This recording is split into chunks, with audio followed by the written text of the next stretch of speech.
Alright, so what's good, y'all? Welcome to another episode, another recording of DTYDT.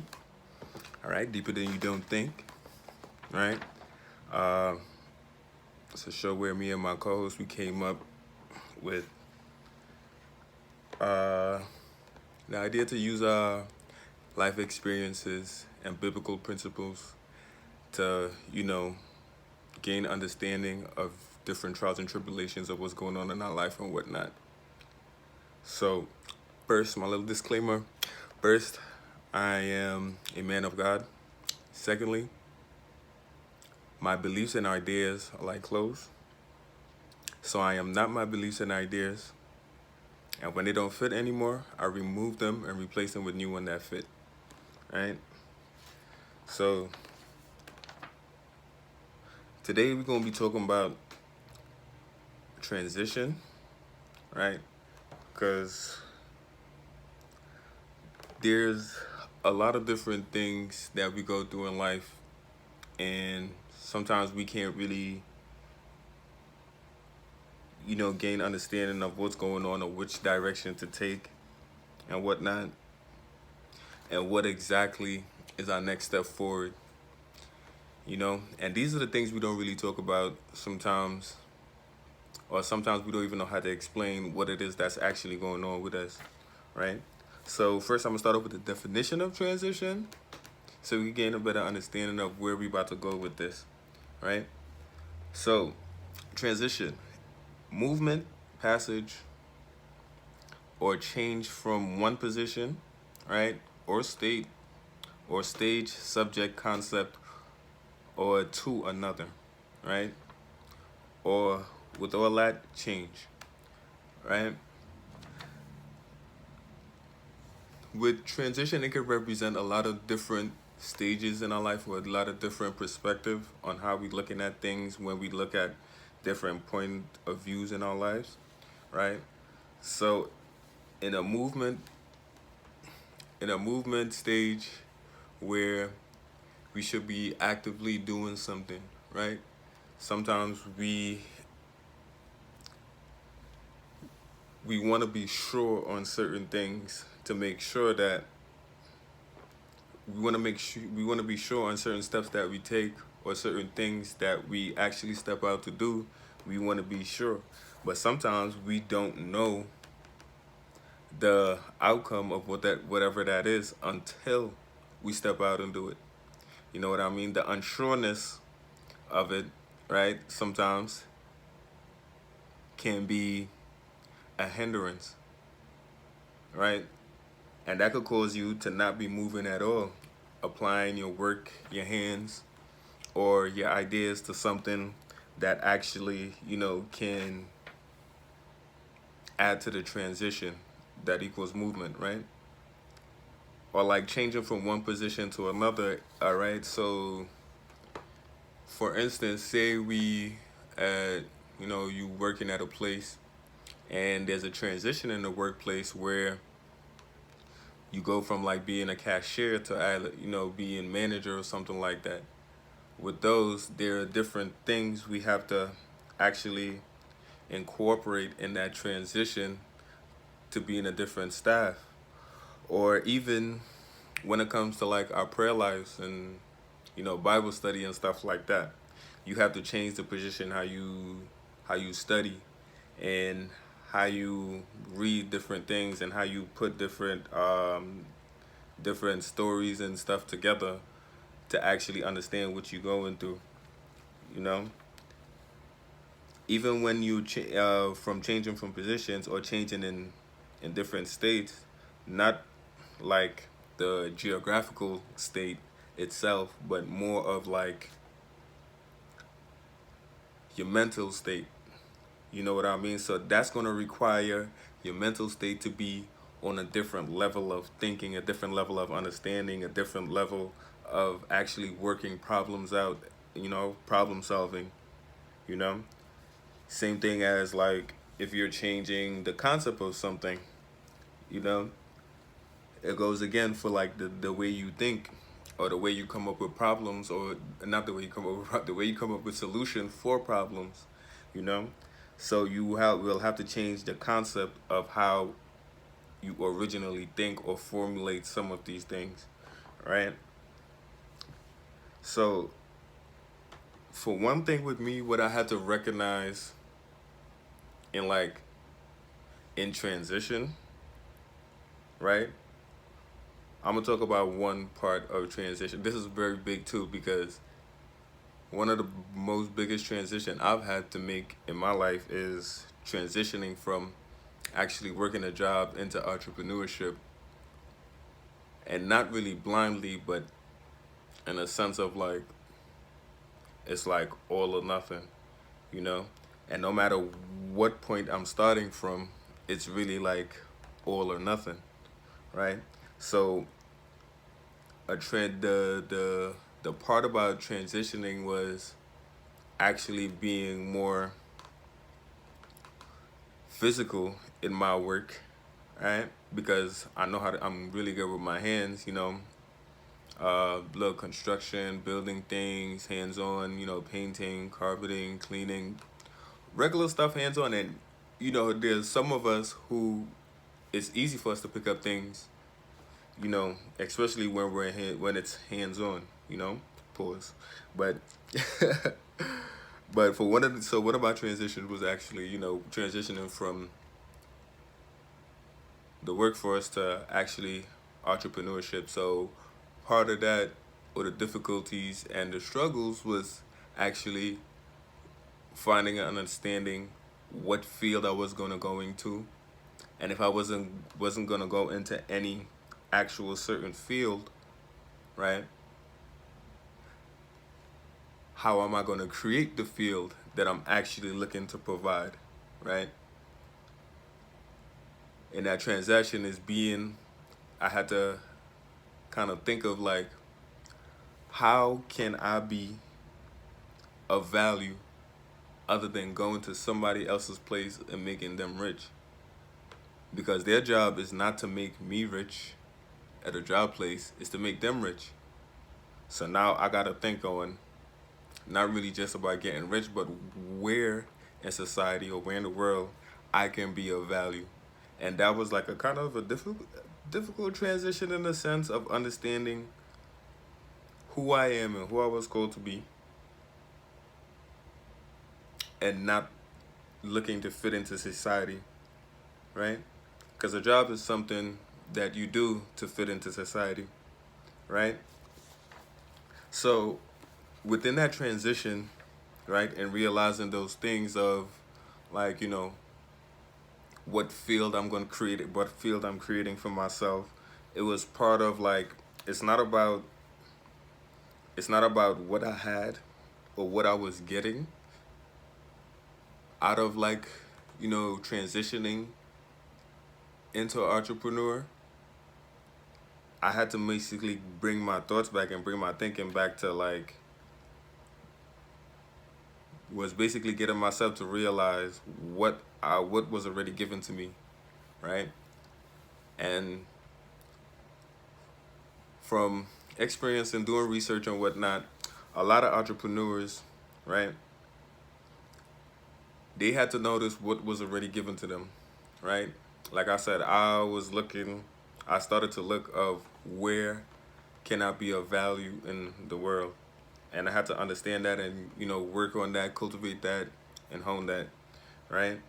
And from what I understood about a lot of the entrepreneurs and people of that nature, they found, or they understood, it was something, the place they was valuable at, it was something that they was already talking about, something that they not only really dreamed about, something that as a kid or as a young child, whatever they experienced or whatever they didn't experience, it was something that they, you know, not only desired, but something they spoke about into the universe for a long time, you know. Some of them either had ideas of who or what they wanted to be or what they wanted to do, you know, and they cultivated that from basically putting themselves around things that will turn them into whatever that was, or kind of grow whatever was already given to them, right? So the more you get around certain things that not only that you like, that you have a passion for, you'll start to understand more of like, okay, this is what I was meant to do. Now I gotta find a way how to be of value to other people. You know what I mean? And not just other people, there are people like right in your surroundings, starting with your family, because that's where the foundation of all this stuff starts. You know what I mean? So, like, if you're not, for for me, especially with this transition, like before I even become or even decided this is what I wanted to do, I was already thinking like there's got to be a better way. Like I already had all these questions of like there's got to be a better way of getting through things in life and doing certain things in life, right? And when I started my walk with God, my Lord and Savior Jesus Christ, some of these questions was started to be like be revealed to me. So it was like without a doubt like, okay, I got to get more understanding from the Bible, who Jesus was and who God was, and then it gave me more understanding of who I was called to be, and it started answering more questions, right? So like I know there's a good amount of us out there, right, that we start thinking like there's got to be a better way in life, right? There is. Okay, it's not easier, but it's better, right? It's not easier, but it's better. You know what I mean? Because there's gonna be, especially with transition, there gonna have to be some things where when you start to understand, you'll have to put some things away where it's not beneficial for where you're looking to take yourself or where you're looking to go, or where God is looking to take you, right? And within putting away those things, you start to make new room in your mind, in your thinking, in your schedule for like for who you really are and the things that you're supposed to be putting on your schedule. And you'll start to understand more of the better way. The reason why it's gonna be hard because the way we think or we grew up on thinking and we were taught to think, it kind of put us in this box, in this bubble. Not only us, but our mindsets in this box, in this bubble where we can't think of, and we already not thinking about anything outside of ourselves. So when it comes to doing anything bigger or anything better, not only what someone else has or anything or something better for ourselves, internally and outwardly, we cannot see that for ourselves. We don't see it for ourselves. Sometimes it's hard for us to fathom that in our minds for ourselves, you know? And that's where a lot of the confusion comes, not even the confusion, but this is where a lot of these voided moments or times or these voided long periods of times is because sometimes we're looking for an easier way, in a sense, when we're not thinking through of the real stuff that we have to work through or we should work through to actually know what better is and actually understand that we do deserve better, we can get better, and we are going to get better, but that's gonna be difficult if we don't understand like better, best, great, amazing is out there for all of us, you know but sometimes, or a lot of the times, a lot of us cannot see that because of the things that we were brought up around, the way we were taught to think, and even like the things that we think that we want sometimes, or a lot of the times we think that's the thing that's actually going to make us, you know make things better, but it's actually not. Like I said, we kind of have to think about start thinking more about like where and how can we be more of value, not just to us, but to, society itself, right? Everything we need to succeed, right? Everything we need to do what we were born to do is already in us, right? So like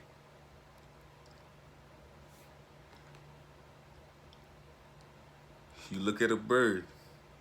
A bird was meant to be a bird. So what do a bird do? A bird, right? A bird fly. So think about this, right? God compares us a lot, or he used the parable of seeds a lot, or the parable of a sower a lot, right? Or even when he said be fruitful or multiply, right? Look, when you really look at a seed, right? Not just look at the seed. You plant a seed, what's in the seed, right? A tree grows out of the seed, of course, right? But there's other fruits in the seed, right? One seed produces many different fruits. Not different fruits. It reproduces itself, right? The fruit produces itself, right? One seed produces more than one fruit, right? But other than just the fruit, what else is in the fruits, right? So every seed has a fruit, right? That has more seeds, right? Or more fruits. But it's not just the seeds or more fruits, it's actually more trees. So one seed will produce one tree, but from that one tree that come out that one seed is many more trees because there's many more seeds. So when you really think about being fruitful or multiplying, you're reproducing something of itself, not yourself or human being itself. You're finding a place of domain, some place where you have dominion in, right? Not over people, but an area, right, of skill or gifting that you are domain you have dominion of, and you reproduce that skill, right? So say you make a song and you reproduce that song on many different CDs. You have multiple CDs, right? So the same thing when you're reproducing whatever this skill is or whatever this gifting is, right? There's many more areas or many more. It's more valuable than what you think it is. You know what I mean? You just haven't planted the seed deep enough. Not deep enough, but depending on what kind of seed it is, you might not have planted it deep enough, right? You may not have let it cultivate in the ground enough because certain different plants, it takes a different certain time to grow. So depending on what it is cultivating in you, it might take a longer time depending on how attentive, how attentive you are to that gifting or that area of skill or whatnot, right? That was a rabbit hole. I hope I didn't lose none of y'all there. That was a loop. But anyways, right? So another thing about this trend being in transition, right? We get in this place or time of like waiting on people and things to happen or certain things to be right or certain people to join up to actually get things done, right? But when you really think about this, right? Time doesn't wait for people, so why should you, right?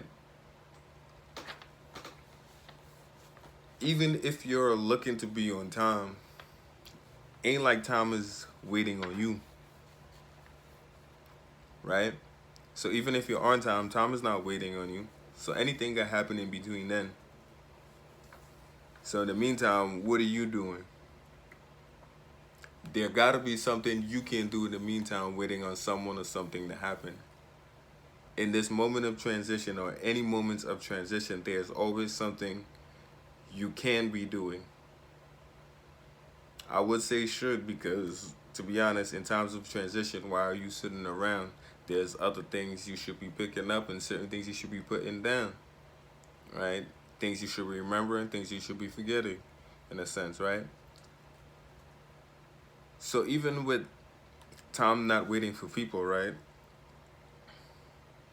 So it's like when you put in certain things together, you don't really have time to wait for people. Even though it feels or it seems like you should be waiting on somebody or you should be waiting on people, right? So that includes like creating or building something, right? Writing a book, learning something you don't know, right? Or even when it comes to being a husband or a wife, like you don't have to be with a person per se for them to be that thing. How about you become that first before you get into, because there's a whole process of finding yourself before you even actually become whatever it is that you want to be. It don't just like, oh, I gotta find this person and then this person gonna make me, or I'm gonna make this person a husband or wife. There's a process to that, right? And a lot of the times, most of the times, it start with us. So we have to become those things in the meantime before those things are actually. So even when it comes to creating a building or something, like we have to put some type of of us and build ourselves towards whatever that is, right?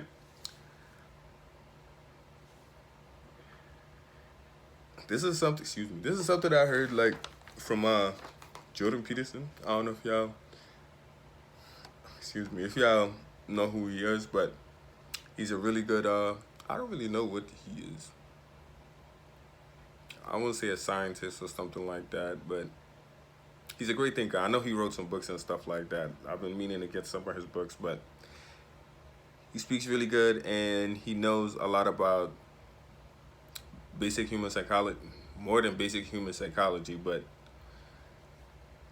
he knows what he's talking about, right? So he says something like building order in your chaos, right? So sometimes transition can be a little chaotic. Things falling apart, things getting built up, right? Things not going too well, some things going well. You know what I mean? When things is not all the way stable. You know what I mean? You know what that does when you know how to build order in your chaos, right? For me, like before I even heard this line, I was already doing something like that. And the revelation I had from that, it was like, okay, this is already happening, right? How can I be grateful in this? Not grateful for this, grateful, joyful in this. So when I'm out of it, not only so when I'm out of it, when things are going great or even better than whatever this is, how can I do that? Right? It's gonna be so much better if I could actually build order in my chaos, because I can still actually be joyful, understanding, patient, loving in chaotic moments and chaotic times. So when it's, you know, when it's smooth sailing, imagine how much better, how much more joyful, how much more grateful, how much more of gratitude I would have, how much more amazing it would be, not only for me, but like if you really try something like that, something really happens to your mind, not only your mind but your body as well.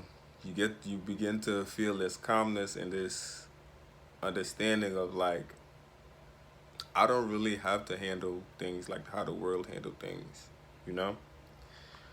And that was one thing with me. I already understood how I could already see. I understood one thing about myself. I already handled a lot of things better than the average person, right?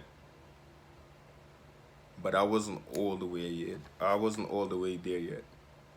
You know, there will still be fearful moments. There will be moments of anxiety. I didn't even know about anxiety until like a couple months ago, because it was masked different. So even though I was calm and all these different things, internally, it was a whole different monster. And I didn't really understand what that was until I started to get more into understanding what spiritual warfare was and what it was like and whatnot, you know, right? So it's really good. It will be a good idea. Or some of you should try that, you know, building whatever is going on right now. You find a way to still be grateful in that, not for it, but in that, joyful in them situations, and keep building whatever you're building, keep creating whatever you're creating, keep working on whatever you're working on, and keep believing whatever it is that you're working towards is still gonna happen. It's still gonna come to pass. It's still gonna come through. You know what I mean? Right? The foundation of whatever you're creating in the beginning, you have to look at it like an architect, right? So when you're looking at whatever it is you're going forward to, you got to look at it like an architect in the perspective of like, okay, I have a blueprint, and when you're looking at the blueprint, you're looking like a lot of skeletons, right? And you're looking at the base, right? So it don't really look all the way complete, and it might look like a mess, right? It might look like it's not even anything worth completing, right? But it's just the beginning. And you are the architect of your life. You are the architect of whatever. Matter of fact, you are the architect of your life. So you're the architect of tomorrow. You're the architect of the week, the month, the year. So however you want to build those things, you have to kind of formulate those things and look at it in that sense until you start doing more building towards that, and it's going to look more of something that you're building towards, right? It won't look like it because you haven't been putting, or we haven't just putting work towards certain things, especially in these transition moments. So we got to be putting effort, and not only just looking to gain the benefits of the end results. You know what I mean? When we don't even see the end results for ourselves, meaning we know what we want, right? Or we will say this is what we want, right? We will work towards it, but we won't create it or recreate it enough in our minds on the way there, right? It'll come to our minds, it'll come up, and we'll start moving towards it. And then either we'll stop, we'll get distracted, or it might not work how we think we might want it to work. And we stop because we think it's supposed to be the end result. But it's not. So try to look at everything that you're moving towards in a sense like an architect, right? You got to see it from the beginning and the whole process way through. Add, take away things, look at it from different perspectives, right? And lastly, what I have here is like overthinking doesn't lead to understanding, but correct thinking on the right things, right? Overthinking doesn't lead to understanding, but correct thinking on the right things. Correct thinking on the right things. We got to remember that because that's two parts. Correct thinking on the right things, right? So even in these moments of transition, right? We got to be really mindful of keeping our minds on the things that we're working towards, and not only the end results,